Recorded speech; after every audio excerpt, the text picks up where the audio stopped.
Biyaheng Sambales naman tayo. Let's go! First stopover namin dito sa Arco ng Pampanga para makapag-picture-picture na rin. Wow!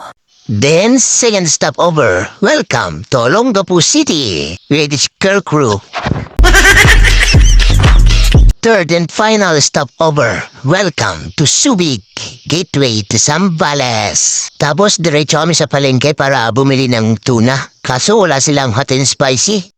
Kaya flexi and oil sa original flavor na lang yung binili namin. Tapos bumili na rin kami ng gulay, panlawak sa sinigang. Tapos pipino, panlawak naman sa kinilaw. Take note sobrang mura ng mga bilihin dito sa palengke ng Subic. Sa sobrang mura, mapapa. Isa pang pipino. Saka isang talong. Samahan ng okra. Maganda pala mamili dito sa Subic. Bukod sa mura na, mga sariwa pa yung tinda nila dito. Wow! Magkano po kamatis nyo? Seedless po ba to?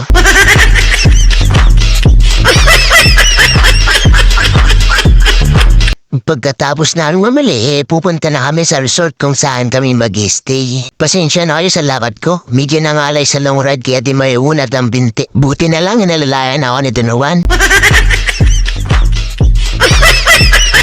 Dito nga pala kami nag-check-in sa Subic Beach Resort. Tingnan niyo naman si Big Hero. Parang nahibasan ng butanding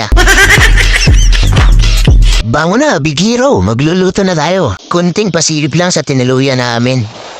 May aircon, malinis na CR, mayroong 2 kama para sa kanila kasi may mga kasama sila, ako wala. Oh my God! At na nga habang nagpe-prepare si Don Juan ng kinilaw na tuna, Wow!